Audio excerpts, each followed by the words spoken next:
Imagine descobrir, ainda jovem, que o seu próprio pai acreditava que a família inteira vivia sob uma maldição. Que cada filho que nascia já trazia, embutida no sangue, uma dívida impossível de pagar.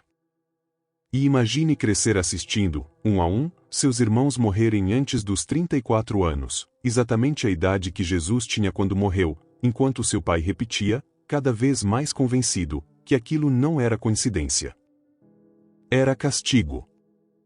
Esse menino cresceu, estudou teologia, ficou noivo, terminou o noivado de forma pública e dolorosa, e passou o resto da vida tentando entender uma única coisa. Porque, mesmo fazendo tudo certo, mesmo estudando as Escrituras com mais rigor que a maioria dos padres da sua época, ele continuava se sentindo, no fundo, irremediavelmente errado. E foi exatamente dessa angústia pessoal, vivida na pele antes de ser pensada em livros, que nasceu uma das frases mais desconfortáveis já escritas sobre a relação entre o ser humano e o divino. Uma frase que não promete conforto, nem alívio, nem perdão fácil. Diante de Deus estamos sempre errados. Fica até o final, porque você vai entender exatamente o que levou Søren Kierkegaard a essa conclusão, e talvez nunca mais consiga rezar um pedido de perdão do mesmo jeito de antes. A interpretação, como sempre, é sua. Contextualização da vida de Søren Kierkegaard. Søren Abe Kierkegaard nasceu em 5 de maio de 1813, em Copenhague, na Dinamarca.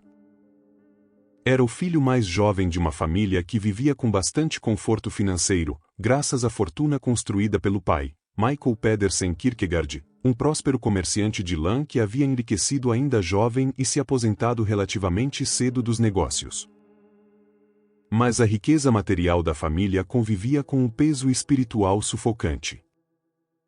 Michael Pedersen carregava, segundo registros biográficos, uma culpa profunda por 2 episódios da própria juventude. Quando ainda era um pastor de ovelhas pobre e desesperado, teria maldizido a Deus em voz alta por causa da miséria que vivia, e mais tarde, já mais velho, teria engravidado a empregada da casa, Anne Sorensdatter-Lund, antes de se casar com ela formalmente. Essa empregada se tornaria a mãe de Søren. O resultado dessa dupla culpa paterna foi uma atmosfera doméstica de melancolia profunda.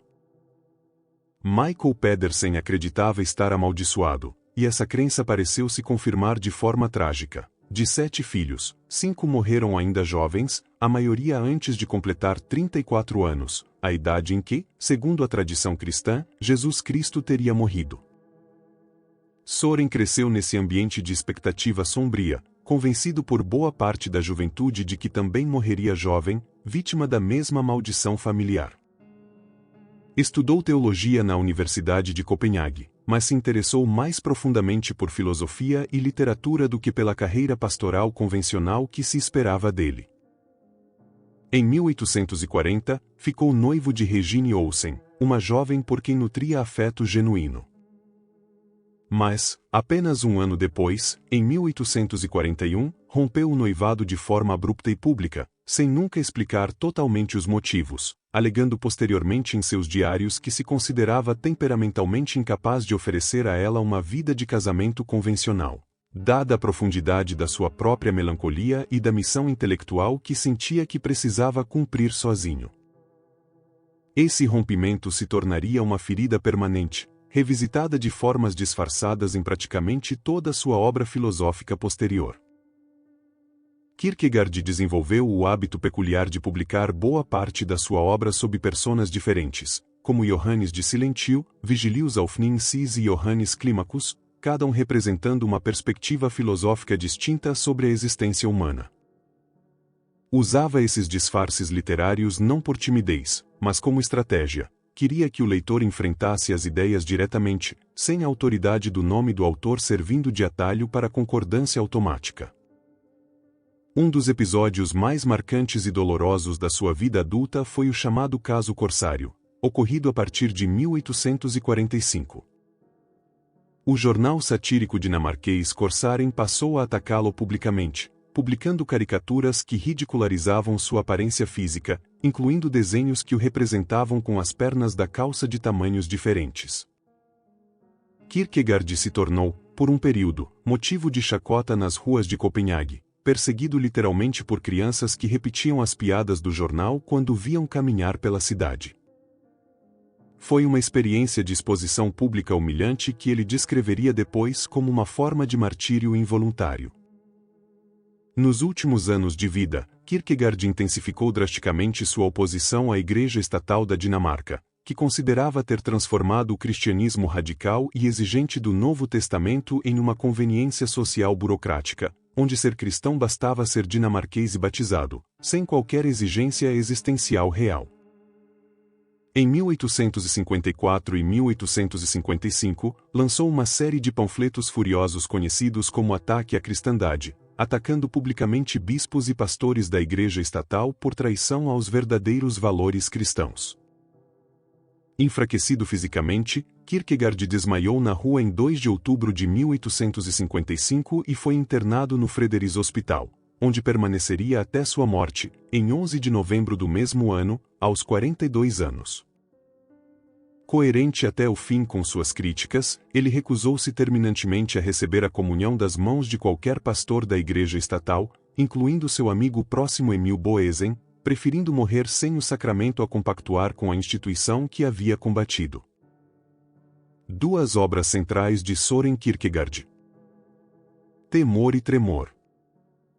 Publicada sob o pseudônimo Johannes de Silentio, a obra analisa o episódio bíblico em que Abraão recebe a ordem divina de sacrificar o próprio filho Isaque.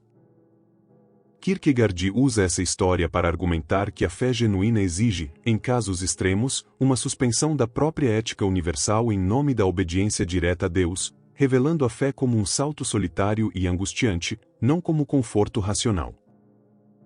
O conceito de angústia. Assinada com o pseudônimo Vigilius Aufnensis, a obra investiga a angústia como consequência direta da liberdade humana. A cada escolha disponível, o ser humano sente vertigem diante da possibilidade real de errar. Kierkegaard conecta essa angústia ao relato do pecado original, defendendo que a consciência da própria falibilidade não é um defeito ocasional, mas parte estrutural da condição de existir como ser livre. Principais pontos de reflexão. Quando até os mais devotos se sentem abandonados. Se existisse alguma forma de conquistar a aprovação divina através de esforço, dedicação e sacrifício pessoal extremo, seria razoável esperar que os religiosos mais devotados da história relatassem, ao final da vida, uma sensação de paz e proximidade com Deus.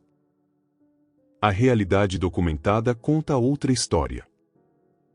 Cartas privadas da freira Madre Teresa de Calcutá, publicadas póstumamente já no início deste século, revelaram que ela viveu décadas de profunda escuridão espiritual, descrevendo sentir-se completamente abandonada por Deus mesmo enquanto dedicava cada minuto da própria vida ao cuidado dos mais pobres entre os pobres.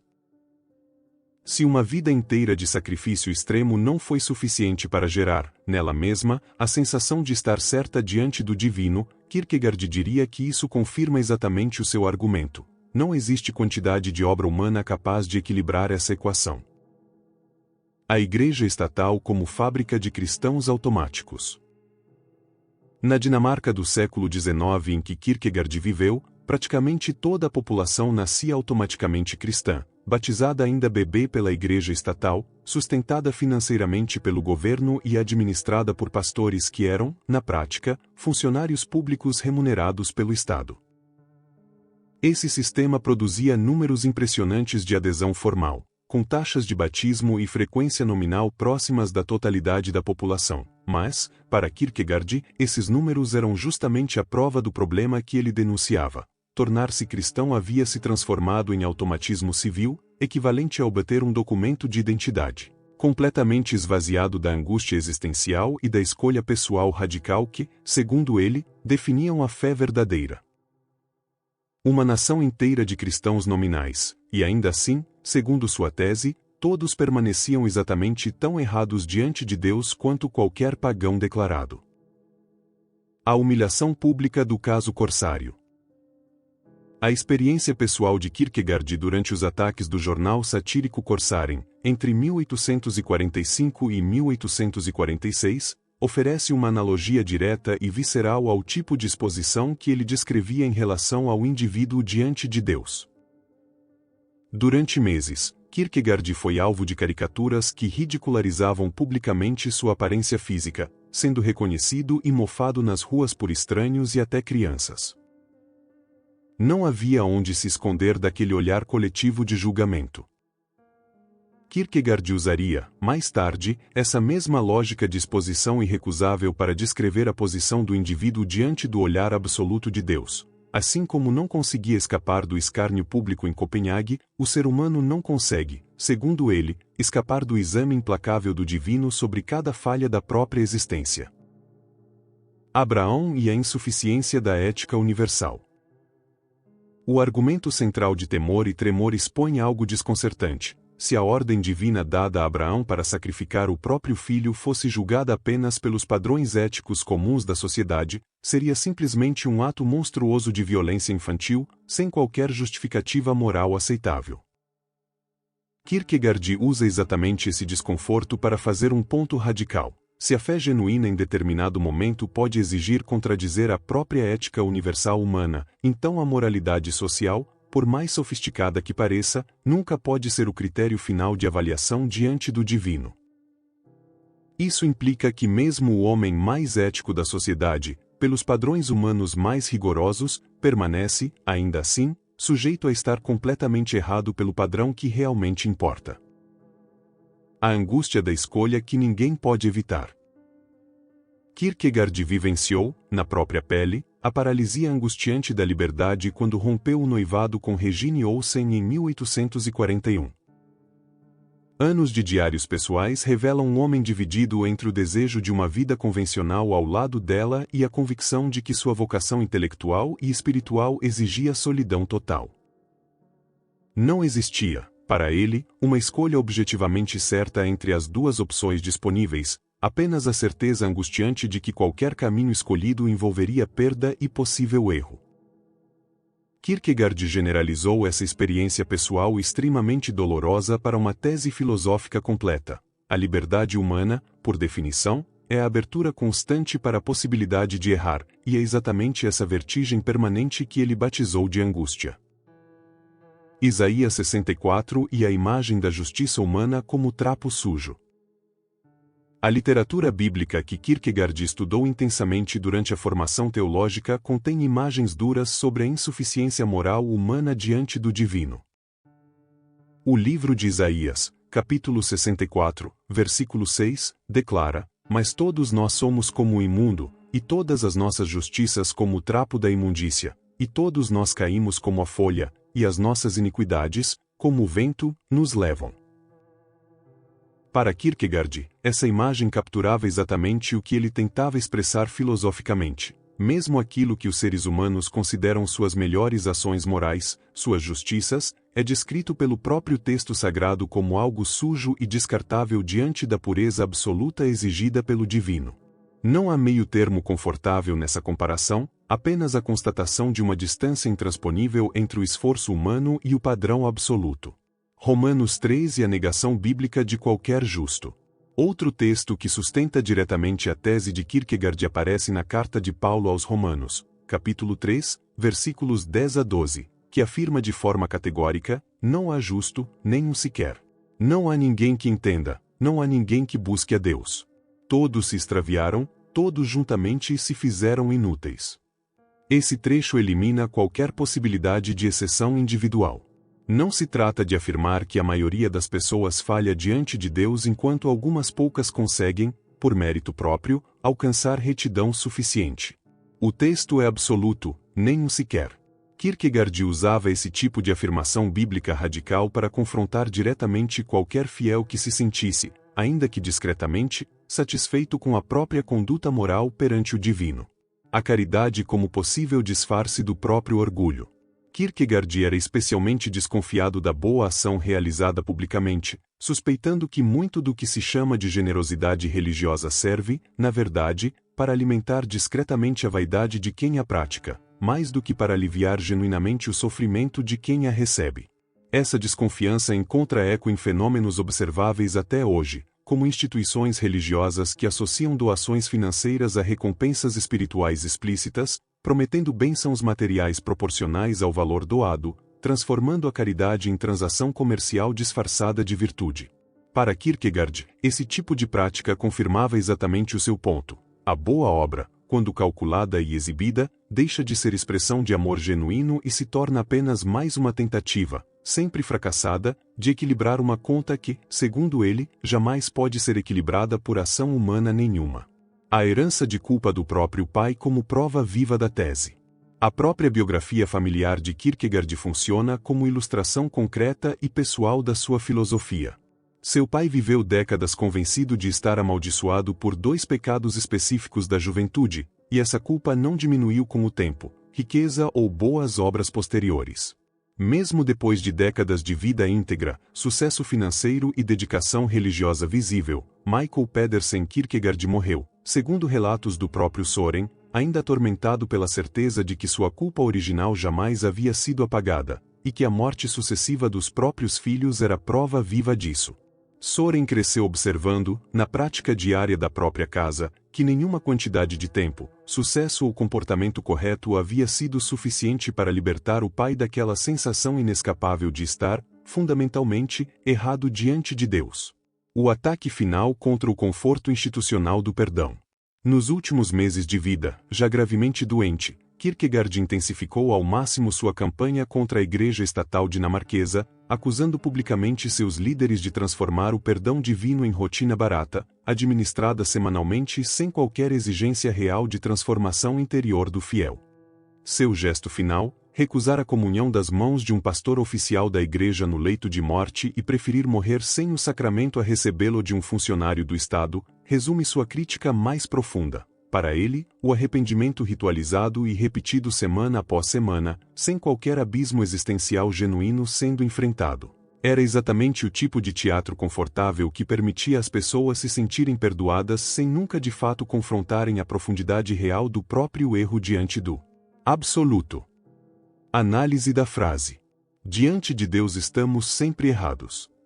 Cada uma das 4 partes dessa frase curta carrega um peso filosófico específico, e vale examiná-las isoladamente antes de juntar tudo.